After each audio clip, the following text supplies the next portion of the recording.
Essa noite queria falar um pouquinho sobre o chamado de Jesus em nossa vida, na vida de cada um de nós.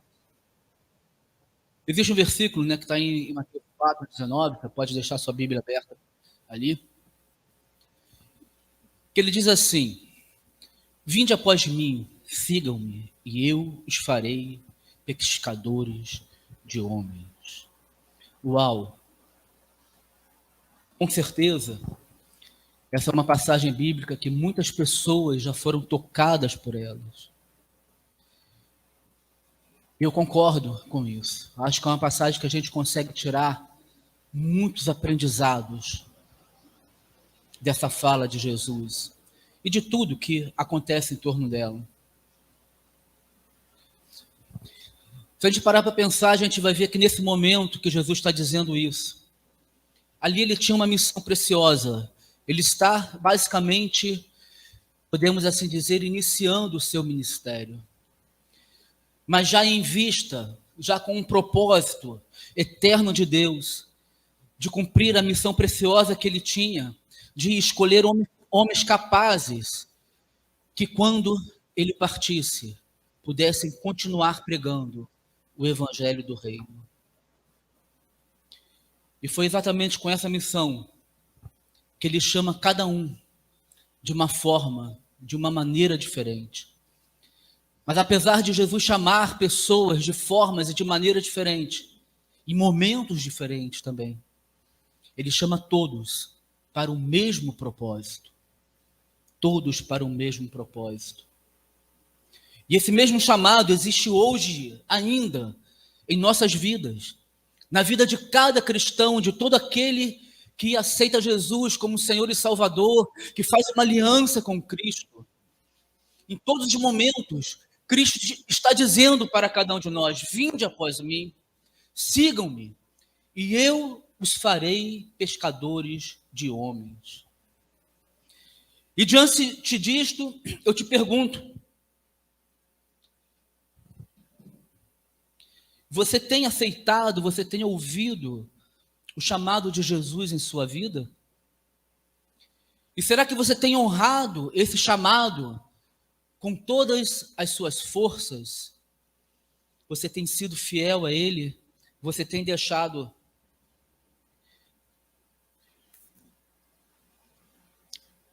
Jesus fazer aquilo que ele deseja através da sua vida? Eu espero que ao final dessa mensagem você consiga ter um entendimento melhor disso essa noite. Entendimento melhor essa passagem, entendimento melhor aquilo que Jesus tem chamado você, e que você possa colocar em prática aquilo que com certeza o Espírito Santo irá falar ao seu coração nesta noite. Tenho certeza que o Espírito Santo irá te tocar, te incomodar em relação ao chamado que Deus tem para a sua vida, aquilo que Ele está te chamando, em que momento você está. Sabemos que a Bíblia, a palavra de Deus, é onde nós aprendemos, é onde contém os maiores ensinamentos de conduta, de caráter, e que nós devemos ser fiel a ela. Isso é um fato. Então, abra sua Bíblia em Mateus 4. Vamos ler a partir do verso 18. Vamos entender um pouco como que se deu esse chamado na vida desses homens. Então, Mateus, capítulo 4, a partir do verso 18, diz assim: E Jesus, andando junto ao mar da Galileia, viu a dois irmãos, Simão, chamado Pedro, e André, seu irmão, os quais lançavam as redes ao mar, porque eram pescadores. E disse-lhes: vinde após mim, e eu vos farei pescadores de homens. Então eles, deixando logo as redes, seguiram-no. Verso 21. E, adiantando-se dali, viu outros dois irmãos, Tiago, filho de Zebedeu, e João, seu irmão, é num barco com seu pai, Zebedeu, consertando as redes. Verso 22, e chamou-os, eles, deixando imediatamente o barco e seu pai, seguiram. Queridos, essa passagem ela nos mostra o chamado de Jesus para 4 homens: Pedro, André, João e Tiago. Esses são 4 dos 12 apóstolos. E cada um deles teve um chamado especial de Jesus.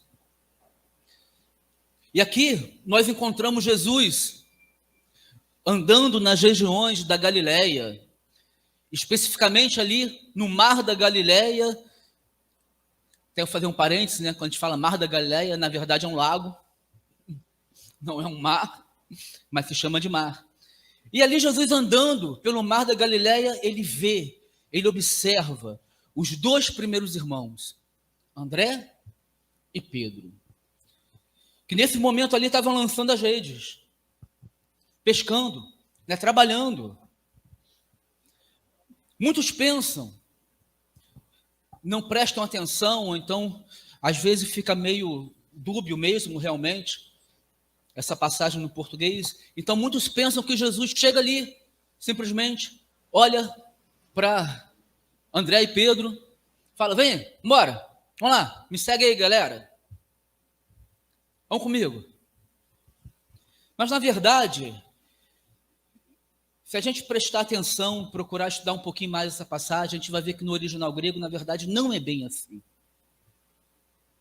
O verbo traduzido ali, né, o verbo ver, traduzido que quando diz ali João viu, Jesus chegou e viu.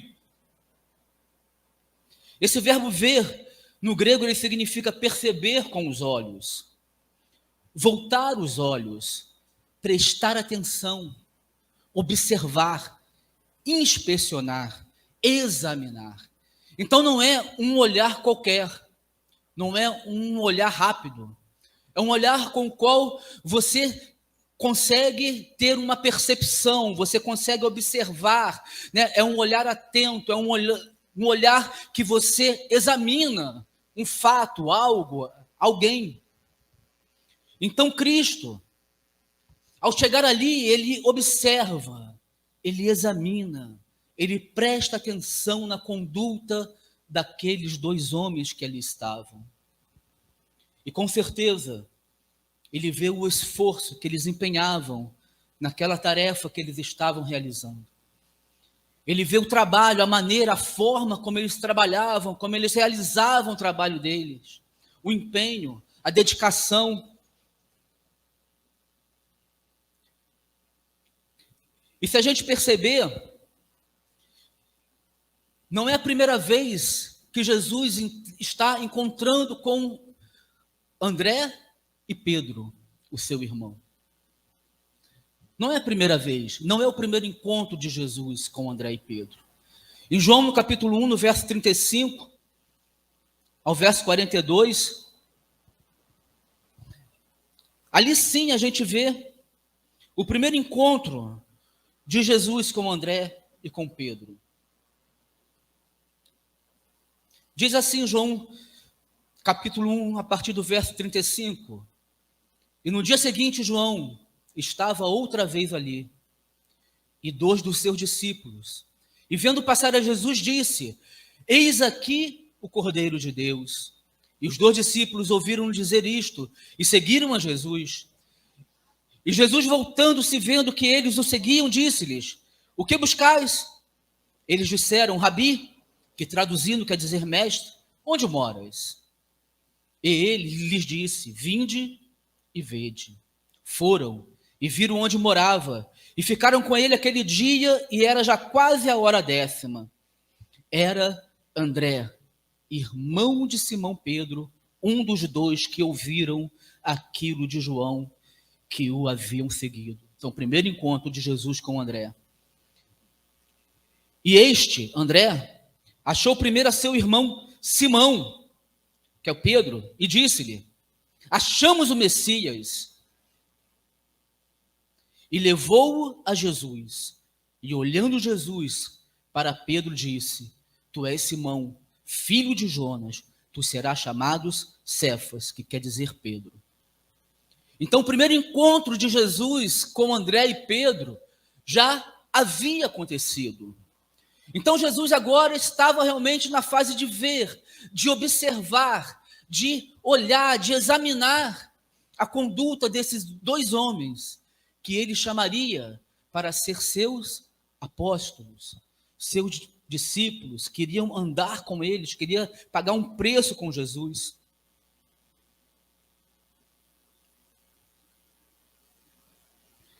Então, nós percebemos na passagem de Mateus que os dois irmãos estavam ali fazendo o seu trabalho secular, pescando. Viviam disso. A gente não sabe ao certo realmente o que, na verdade, podemos assim dizer, encanta os olhos de Jesus, né? Esses dois homens ali.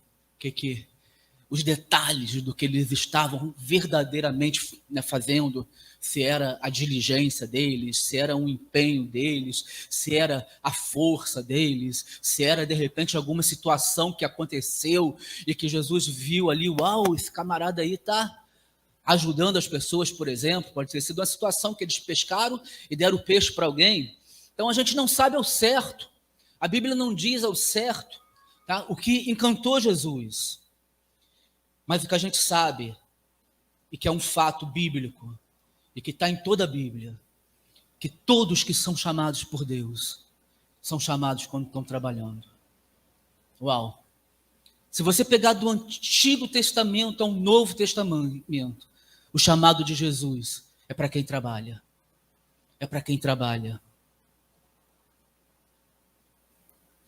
Ou seja, o compromisso de Jesus, o chamado de Jesus é para quem está trabalhando. E antes que você, de repente, pense assim, poxa, e chegue a conclusões precipitadas, e talvez pense, então eu estou desempregado, estou dentro d'água, Jesus não vai me chamar. Jesus não chama quem está desempregado. Queridos, não é isso que eu estou dizendo. Né? Quando eu estou falando trabalhando, é a respeito da pessoa ser envolvida com algo. Uma pessoa que gosta de trabalhar. Uma pessoa que tem prazer em trabalhar. Uma pessoa que tem diligência no trabalho. Não pessoas preguiçosas. Não gente que gosta de viver de ócio. Gente que gosta de viver na sombra. Gente que gosta de viver de favor dos outros. Então, essa é a diferença. Então, não importa se você está passando por um momento de desemprego, você não está incluído nessa fala aqui. Agora sim, se você é uma pessoa extremamente ociosa, que ama viver do ócio, você tem prazer nisso, você gosta de ser preguiçoso, para você só existe rede e sombra, então aí você tem que realmente colocar sua vida diante do Senhor essa noite, começar a pensar, refletir, Senhor, muda meu coração, porque o chamado é para aquele que tem disposição para o trabalho, disposição de avançar, disposição de ir adiante, fazer as coisas que faz com diligência. Por quê? Porque Jesus e Deus, o chamado de Deus precisa, necessita de pessoas dispostas a exercerem com excelência a obra do Senhor, não de qualquer jeito, de qualquer maneira. E geralmente a pessoa ociosa, preguiçosa, ela só sabe reclamar. Sabe reclamar. Aquela que, você faz um negócio, tudo reclama, nada está bom, tudo está sempre ruim, está sempre vendo defeito nas coisas. Agora não. Aquele que faz as coisas com diligência, no seu trabalho secular, para si, para sua casa, para sua família, ele vai fazer também para Deus. Amém? Veja, por exemplo, o que diz Efésios 5, o verso 15 e 16. Ali Paulo diz, portanto, vede profundamente como andais, não como nécios, mas como sábios, remindo o tempo, porquanto os dias são maus. Uau!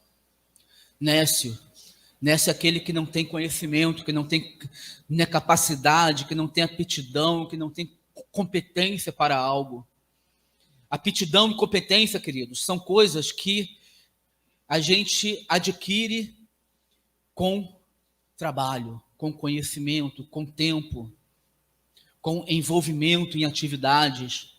Remindo o tempo, que nem Paulo diz aqui, quer dizer que a gente tem que aproveitar cada oportunidade. Aproveitar cada oportunidade que Deus nos dá, cada oportunidade que a gente tem na vida, ser diligente.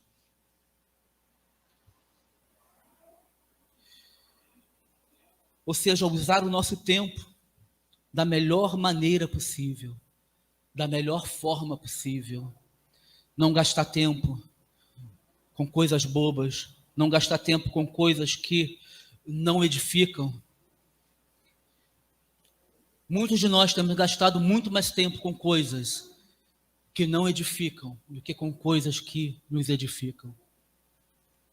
Eu tenho que confessar que eu tenho que me policiar muito nesse quesito. É muito fácil, hoje em dia, a gente gastar tempo com coisas que não edificam a gente. Muito fácil, muito fácil. Na época de Jesus, talvez fosse mais difícil. Não existia tanto entretenimento, por exemplo. Não existia tanta distração que nem existe hoje. Hoje, qualquer lado que você olhe, você tem a chamada ao entretenimento. Você tem a chamada à distração. Ao ponto de, na verdade, a gente já carregar isso no bolso. A gente já carrega a chamada ao entretenimento e a distração dentro do nosso bolso. Alguns anos atrás, há 20 anos atrás, a gente não carregava a chamada do entretenimento dentro do nosso bolso. A gente precisava, muitas vezes, até se planejar para isso. Vou a um cinema, vou fazer isso, vou fazer aquilo, papapá. Hoje não. Hoje basta a gente simplesmente sentar em algum lugar, a cabeça ficar um pouquinho de ócio e pronto. Você já pensa logo no celular, aí vai lá no joguinho, papapá, vai ver videozinho do Zap, vai ver vídeo de TikTok engraçado e outras coisas mais. Então é muito fácil e muito rápido. Então, quando a gente olha para a vida desses homens que foram chamados ali, a gente vê ali que o exercício com excelência do trabalho estava proposto ali. Eles não eram ociosos, não eram preguiçosos. E com certeza, no seu chamado, imediatamente eles começam a exaltar ali a simplicidade de Jesus. Jesus não chega ali, digamos assim, com pompa, com vestido de rei, como ele poderia chegar, metido, vamos assim dizer, usando uma gíria popular. Eu sou o cara. Jesus chega na sua simplicidade e chama, convida esses homens a estar com eles. Venham, venham.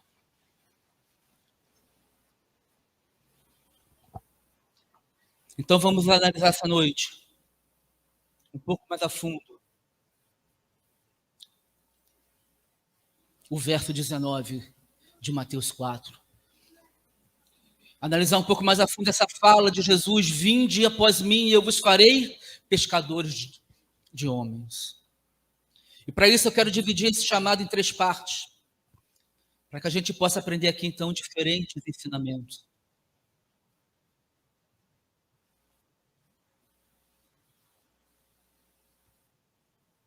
A primeira parte que a gente vê nessa fala de Jesus é o chamado divino.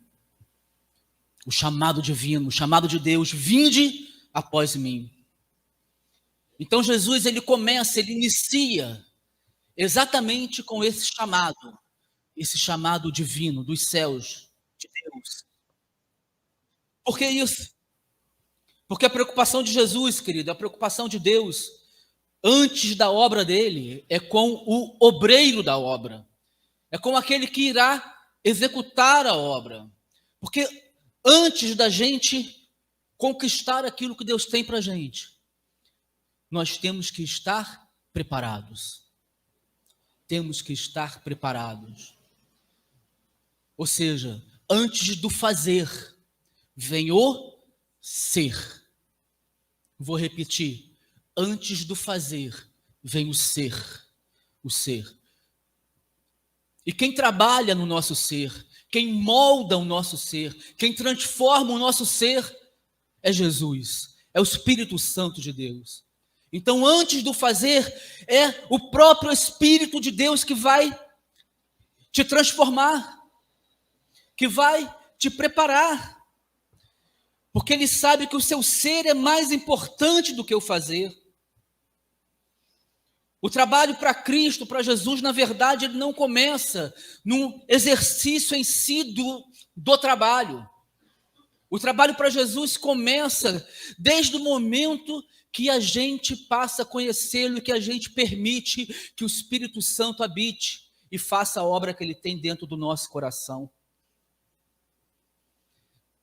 A partir do momento que você aceita o Senhor, que você faz uma aliança com Jesus, que você diz: Espírito Santo, muda a minha vida, transforma o meu ser, e o Espírito começa a operar em você, e você começa a ser transformado. Ali, na verdade, o trabalho de Deus e para Deus já começou. Já começou na sua vida. Você já está sendo transformado, você está sendo transformado numa carta viva de Cristo. É o Espírito Santo escrevendo em você, no seu coração, na sua mente. Uau, a palavra viva de Deus. A palavra viva de Deus. Por isso que o ser é sempre mais importante do que o fazer. Olha o que o Paulo diz a Timóteo, no capítulo, em 1 Timóteo, no capítulo 4, no verso 16. Paulo orienta Timóteo ali: tem cuidado de ti mesmo e da doutrina. Persevera nestas coisas, porque fazendo isto, te salvarás, tanto a ti mesmo, como aos que te ouvem. Olha que conselho tremendo, que ensinamento tremendo de Paulo, para todo aquele que está envolvido na obra, que está comprometido com a obra do Senhor. Tem cuidado de ti mesmo e da doutrina, ou seja, da palavra, do ensinamento de Cristo. Ele está dizendo, em outras palavras, que muitas vezes para a gente cuidar de alguém, a gente necessita primeiro ser cuidado. Muitas vezes para a gente cuidar de alguém, nós necessitamos primeiro sermos cuidados. Então precisamos ter cuidados com isso. É Paulo dizendo, o ser é mais importante do que o fazer. Então preste atenção, Timóteo. Não desvie, fica firme na doutrina. Toma cuidado, fica ligado. Permita-me dizer, queridos, muitas pessoas, antes de começar a curar, precisam ser curadas. Muitas pessoas, antes de entender o chamado de Deus, precisam, primeiramente, sentar, aprender, conhecer o Senhor. Mas isso não quer dizer que o chamado divino não exista. Sim, ele existe. Ele está sempre ali presente. Vinde após mim. Sigam-me e eu os farei pescadores de homens. O chamado está sempre presente. Mas Cristo nos chama para o cuidado, para a proteção, para o preparo, para a direção dele. E o que a gente tem que fazer é entrar na presença dele, sempre. Clamando pela graça dele, pela misericórdia dele, pelo amor dele. E seja qual for o seu chamado ministerial, queridos, o chamado que Deus tenha para você, deve sempre existir essa entrega, essa rendição total a Deus. E muitas vezes a dificuldade que a gente enfrenta entre a entrega ao chamado de Cristo, diante desse chamado, vinde após mim, se entregar realmente totalmente. Muitas vezes a dificuldade que a gente enfrenta é o confronto que há entre a nossa vontade e a vontade de Jesus, a vontade de Deus para a nossa vida. E muitas vezes, nesse confronto entre, a minha vontade é fazer isso, a minha vontade é agir desse jeito, mas Jesus está te chamando para outra coisa, está te chamando para outro lugar, está abrindo seus olhos. Mas você tema, você quer dar a direção para Jesus e não permitir que Ele dê a direção para você. E aí você entra num confronto que muitas vezes, a maioria das vezes, faz com que você demore ou muito tempo para conseguir cumprir a vontade do Senhor, ou na maioria das vezes você nunca consegue cumprir a vontade dEle. Eu costumo dizer que quem coloca limites e barreiras em nós mesmos somos nós. Somos nós. Nós nos limitamos. Nós colocamos barreiras em nós mesmos. Isso em todas as áreas da vida. E assim também é a nossa carne no caminhar com Deus. Às vezes Deus quer levar a gente em um lugar que a gente nunca pensou ou imaginou. Eu não estou dizendo aqui que Deus vai fazer você ficar rico, Deus vai te chamar para você ser, né, o diretor da Coca-Cola, o presidente da Coca-Cola, pode até ser. Mas não é isso que eu estou dizendo. Eu estou dizendo que aquilo que Deus tem para você é o que Ele sabe que é o melhor para você. Independente qual seja o seu chamado, qual seja o seu ministério. E o que Ele quer é que você faça com excelência, que você faça com diligência, que você faça por amor a Ele. Então, queridos, não permita que esse confronto existente entre a sua carne, o seu querer, o seu desejo e a vontade de Deus, não permita que esse confronto te limite. Te limite. Não permita isso. Não é Deus que está te limitando, é você mesmo. Óbvio, Satanás usa isso, né? Ele bota aquelas coisinhas na mente da gente, você não pode, você não consegue, não tem jeito. Muitas vezes nós somos chamados, conhecemos ao Senhor, e às vezes fazemos algo em nossa vida que a gente sabe que não agrada a Deus. A gente sabe que Deus não compactua com aquilo que a gente faz. E imediatamente o Espírito começa a dizer para a gente que a gente tem que mudar de rumo. Mas a nossa carne e Satanás começa a dizer, mas como que você vai mudar de rumo? Se você mudar de rumo, você vai ser destruído. Se você mudar de rumo, você vai perder, você vai passar fome, você vai... E outras coisas mais. E nós acabamos nos limitando e não vivendo aquilo que Deus tem para a nossa vida. Amém? A segunda coisa que a gente vê nessa passagem, queridos, é a preocupação divina. Eu vos farei. Olha o que Jesus diz. Além dele dizer, vinde após mim, em seguida ele diz, eu vos farei. O que quer dizer isso, querido? Logo após o chamado de Jesus, vem a preocupação divina, a preocupação de Deus. Por quê? Porque o mesmo que chama a gente é aquele que também se responsabiliza pelo fazer. Vou repetir. Aquele mesmo que chama a gente é aquele que se responsabiliza pelo fazer.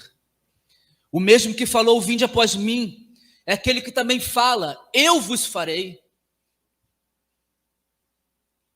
Eu vos farei, ele está dizendo, eu vos farei. Ele poderia dizer, vem, me segue. Ó, e vocês vão, né, fazer isso, vocês vão fazer aquilo, vocês vão papapá. Não. Ele imediatamente diz, vinde, porque eu vos farei. Eu, Jesus. Ele está mostrando que ele não é um pai insensato, que dá simplesmente uma obra para o filho, um chamado para o filho, e não vai acompanhar, não vai ajudar a executar aquela obra.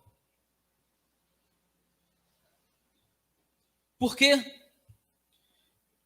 Porque a obra que Jesus confia a cada um de nós, querido, depende dele, de Jesus, para ela ser cumprida. Depende de Jesus para ela ser realizada. Ninguém consegue realizar a obra de Deus somente pela carne, pelo seu achismo, pelo seu querer, pelas suas forças.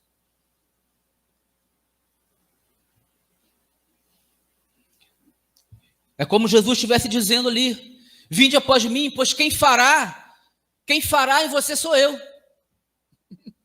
Sou eu. Pode vir porque eu garanto. Pode vir porque eu é quem vou fazer. Eu só preciso que vocês sejam obedientes. Seja que vocês venham. Que vocês ouçam a minha voz e me obedeçam, venham. É só isso que eu preciso.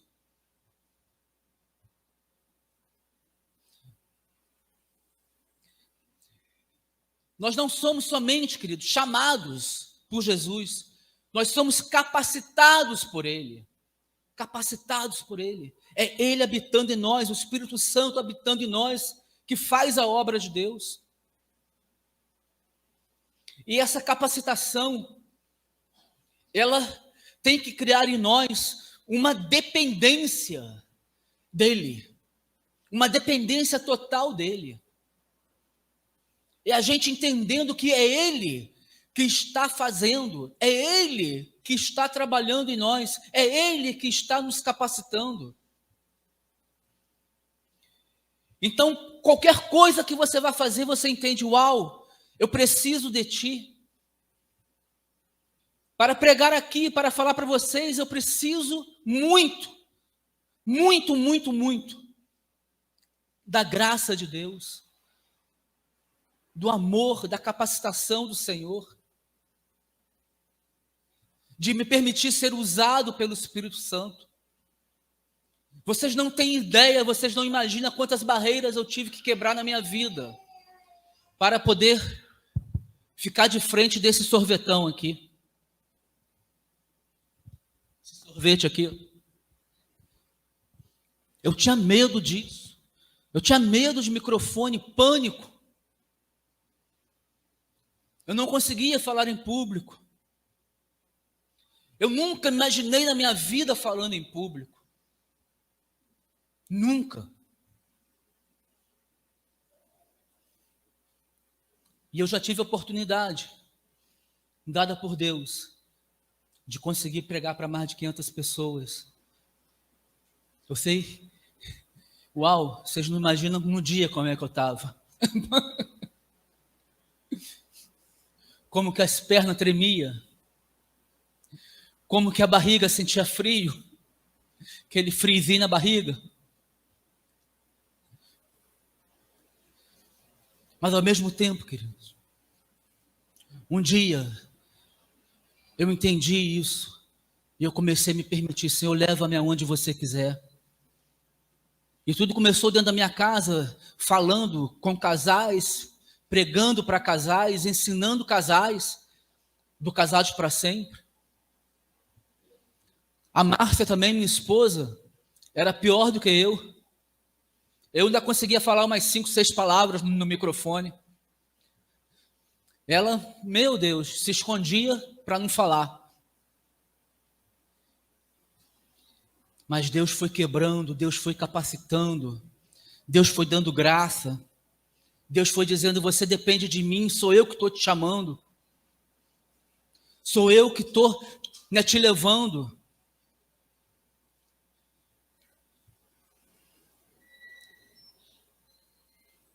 E a gente precisa entender isso.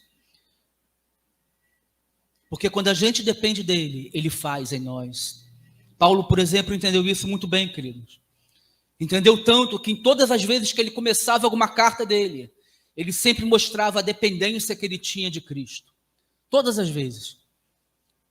Toda a carta de Paulo que você lê no verso 1, no máximo no verso 2, você vai encontrar Paulo mostrando a dependência total que ele tem de Cristo.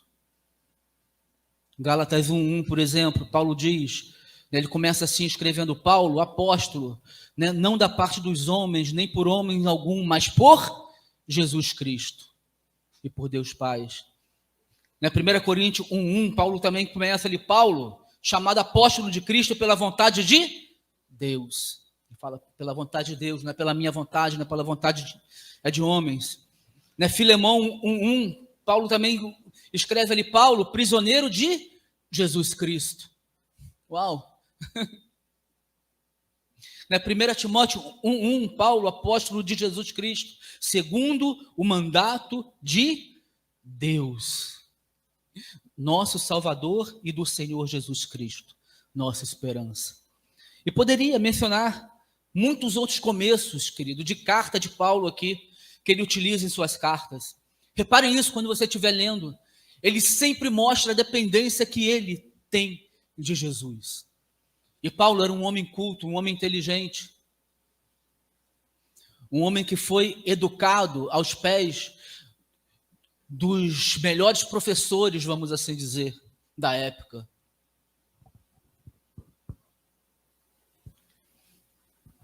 Então percebam essa dependência que ele tem de Cristo. E essa dependência, com certeza, fez ele realizar grandes obras para Deus, grandes obras para Jesus, ao ponto de que ele é o maior escritor do Novo Testamento, aquele que mais escreveu o Novo Testamento em nossa Bíblia. Uau! Porque ele entendia muito bem, querido, que aquele que o chamou era muito maior do que ele. Muito maior do que ele. Ele entendia muito bem isso. Né? Tanto que tem uma passagem que às vezes virou um jargão evangélico, né, que está lá em Filipenses. Acho que é 4:13, que a gente conhece. Tudo posso naquele que me fortalece. Então posso todas as coisas naquele que me fortalece. Isso aí, muitos usam isso às vezes como um jargão, né, como um mantra ou algo parecido. E falam isso de qualquer forma, de qualquer jeito, de qualquer maneira. Só que os versos anteriores dessa passagem demonstram totalmente a dependência que Paulo tem de Jesus, de Cristo, de Deus. Porque antes de chegar nesse ponto, nesse verso, aonde ele diz: eu posso todas as coisas naquele que me fortalece. Antes disso, ele está contando, fazendo um resumo do resumo da sua trajetória de vida, dizendo, né, ali para todos: ó, eu passei fome, eu passei sede, tá? Eu sofri, eu levei chibatada, eu fui preso, eu apanhei, eu fui considerado morto. Ao mesmo tempo também, em outros momentos, eu tive fartura, eu comi bem, eu fiquei bem vestido em outros instantes. Ou seja, eu passei todas as coisas, tanto a fartura como a pobreza, a escassez, em nome de Cristo. Aí por isso que ele diz: eu posso tudo, eu posso todas as coisas naquele que me fortalece, que é Jesus. O que ele está dizendo é: eu posso passar escassez, eu posso passar fome, eu posso passar perseguição, eu posso sofrer em nome de Cristo, mas eu também posso, né, passar abundância, eu posso comer, eu posso me vestir bem, posso fazer o que for também em nome de Cristo. Eu posso tudo em nome de Jesus, porque Ele sabe que aquele que o chamou era muito maior do que ele. Ele sabe a quem ele servia, amém? A terceira coisa, queridos, que a gente vê nessa passagem é a missão divina. A missão divina está bem explícita nesse pequeno versículo, nesse pequeno verso.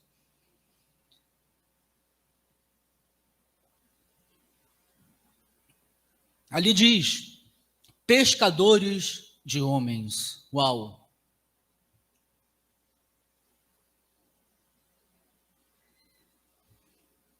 Pescadores de homens. Talvez esse seja um assunto que muitos confundem, muitos se enganam dentro da igreja.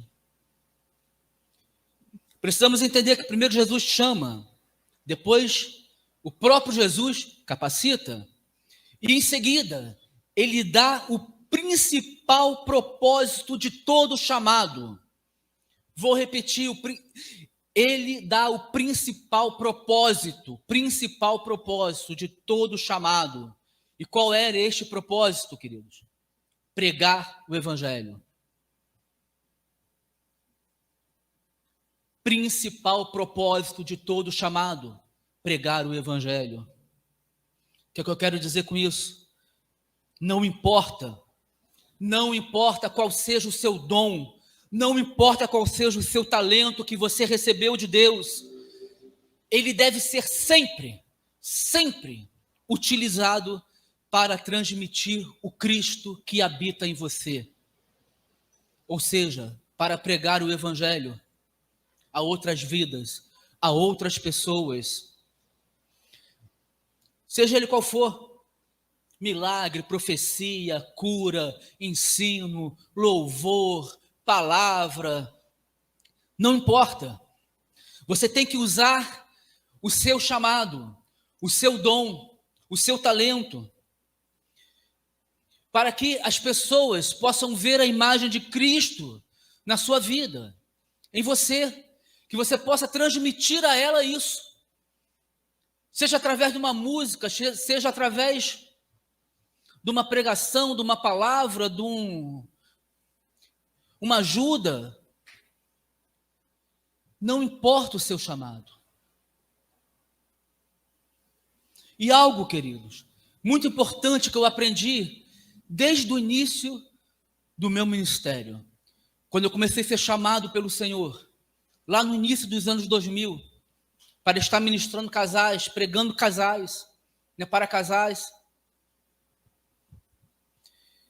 Algo que eu aprendi desde cedo é o porquê. O porquê. Vou explicar melhor.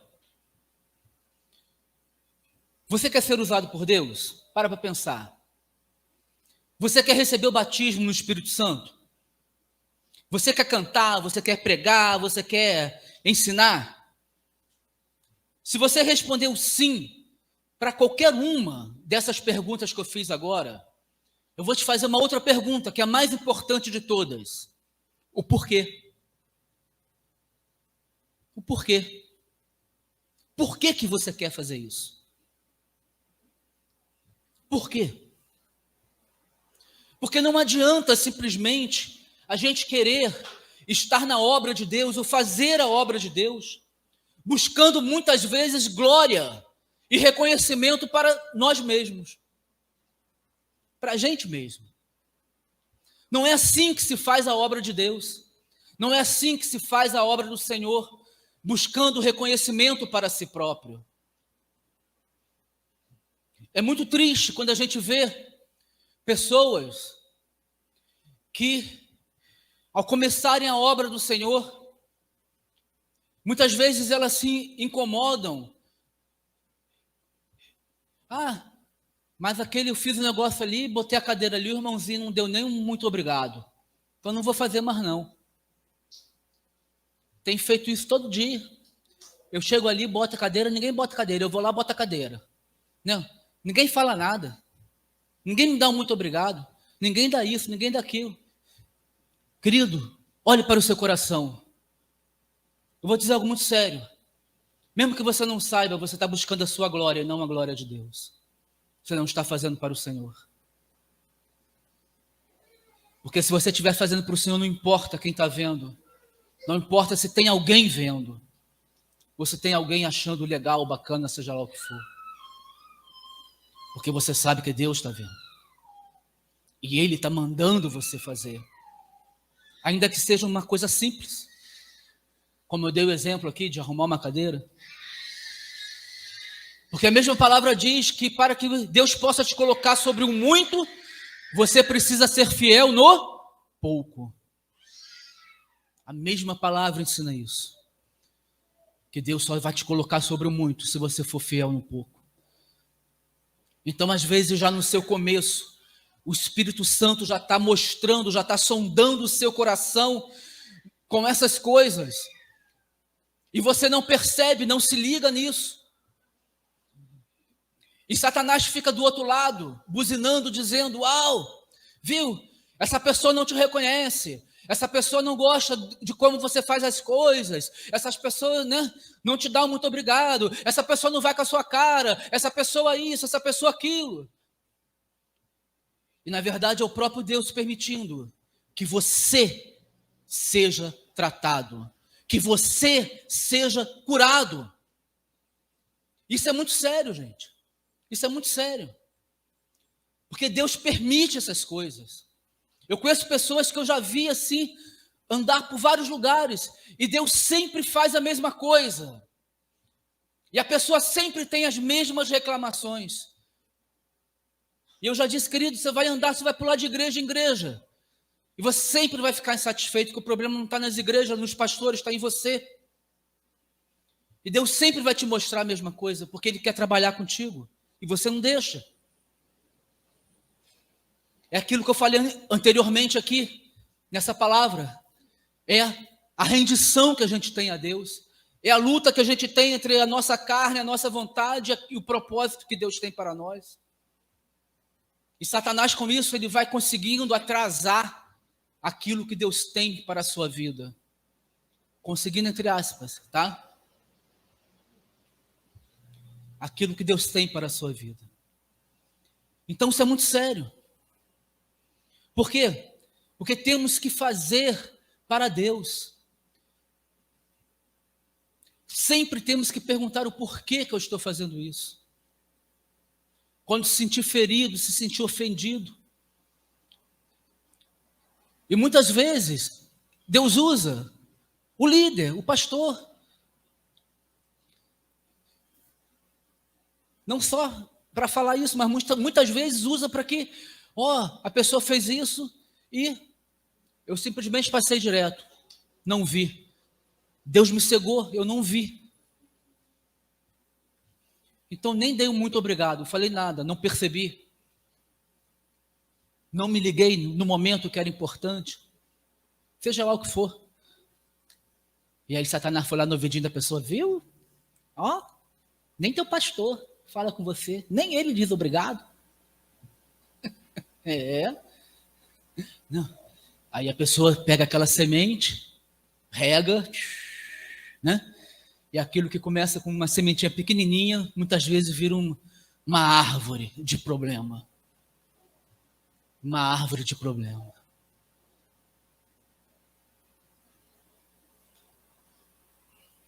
Então, queridos, para que a gente possa fazer sempre a vontade do Senhor, nós devemos sempre estar cheios da vontade de Deus e vazios da nossa própria vontade. Cheios da vontade de Deus e vazios da nossa própria vontade. E sempre, querido, sempre use aquilo que Deus confiou em suas mãos para pregar o Evangelho, para salvar outras vidas, para levar, para conduzir outras vidas à salvação. Este é o maior propósito de Deus. A Bíblia é cheia, né? O Novo Testamento é repleto disso, dessa fala, dessa certeza, que este é o maior desejo de Deus, que vidas sejam alcançadas, que vidas sejam salvas, que vidas sejam transformadas, que vidas sejam batizadas, que vidas saiam do império das trevas e entrem no reino do Filho do seu amor. Esse é o maior desejo do Senhor.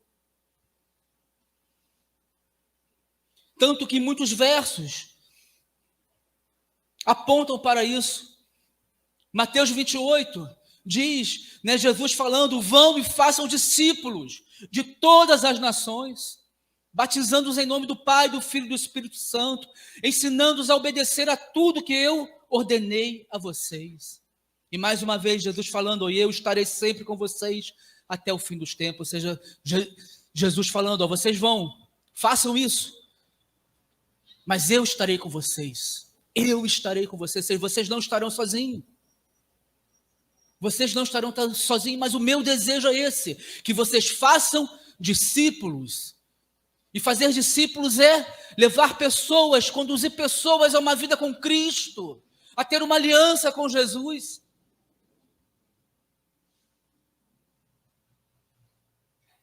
Paulo diz em Romanos 1,16: não me envergonhe do Evangelho, porque é o poder de Deus para a salvação de todo aquele que crê. Uau! Não se envergonhar do Evangelho, ter a certeza que o Evangelho é o quê?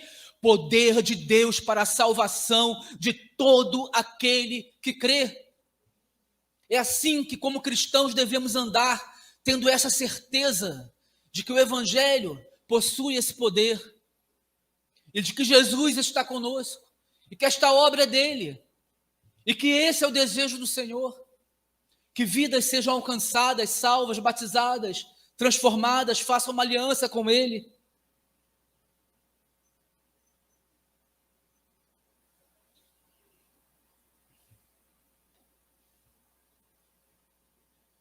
E para a gente encerrar, queridos, quero falar de uma, digamos assim, uma singela, mas importante diferença entre esses dois chamados que nós vimos no início da mensagem. O primeiro chamado de Pedro e de André, e o segundo dos filhos de Zebedeu, de Tiago e de João. Reparem que, lá em Mateus 4, no primeiro chamado de Pedro e André, no momento do chamado, a Bíblia nos ensina que eles estavam lançando as redes. Lançando as redes. Ou seja, podemos dizer que eles estavam efetivamente executando o seu trabalho, que era pescar. Enquanto, no segundo chamado de Tiago e de João,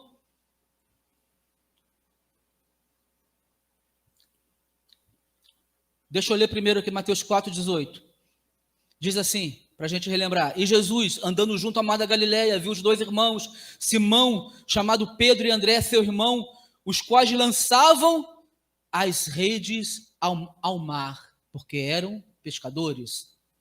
Esse é o primeiro chamado, estavam lançando as redes. O segundo chamado, Tiago e João, percebam a diferença. Está um pouco mais à frente, no verso 21. E adiantando-se dali, viu outros dois irmãos, Tiago e João, seu irmão, num barco com seu pai Zebedeu, consertando as redes. E por que eu fiz questão de mencionar essa diferença? Vocês repararam a diferença? Os dois primeiros estavam lançando as redes, efetivamente fazendo o seu trabalho. Os dois últimos, Tiago e João, estavam consertando as redes. Ou seja, eles estavam num barco, mas eles, podemos dizer ali, não estavam pescando, que era efetivamente o trabalho deles. Mas estavam o quê? Consertando, aparando, pegando a ferramenta de trabalho dele, colocando novamente, falando assim: opa, peraí, deu ruim aqui, rasgou, furou, quebrou. E essa diferença é importante, queridos, porque assim é na vida de todos nós e do corpo de Cristo como um todo. Uns já estão prontos, lançando as redes, enquanto outros estão consertando as redes. ou seja, estão se preparando para lançar a rede. Tiago e João estavam ali, se preparando para trabalhar, preparando para o trabalho deles.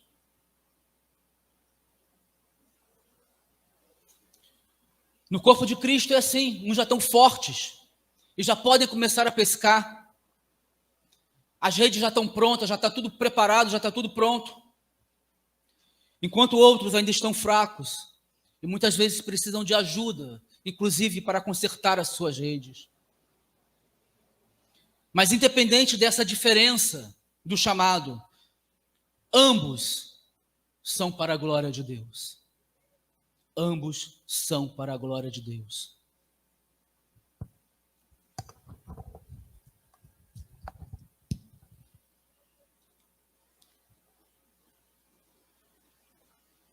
Eu não sei, querido, como está a sua vida nesse momento. Se você já está pronto para lançar as redes, você precisa de alguém para ajudar a consertá-las, a prepará-las, para que você possa lançar. Por isso que todo cristão, todo aquele que é discípulo de Jesus, não pode andar sozinho, não pode caminhar sozinho, precisa ser cuidado, precisa ser discipulado por alguém, um irmão um pouco mais experiente, um pouco mais maduro, que já tenha passado por isso, que saiba como te ajudar a crescer em Cristo,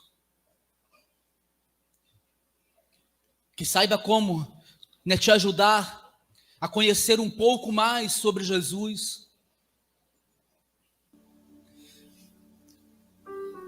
Mas não deixe de querer crescer no Senhor, amadurecer com Ele. Não deixe de querer desejar ser usada por Deus, amém? Porque Jesus, querido, tem um chamado lindo na sua vida. Tenha certeza disso. Jesus tem um chamado lindo na sua vida. Não importa o que você passe, não importa o que você esteja passando, não importa como você esteja vivendo agora. A única coisa que eu posso te dizer, não desista. Não desista desse chamado. Não desista. Não desista. Porque lembre-se que Jesus sempre estará ao seu lado. Sempre estará ao seu lado. É promessa dele. Não é promessa de um homem, de uma pessoa. É promessa do próprio Deus. E ele é fiel para cumprir todas as promessas. Amém?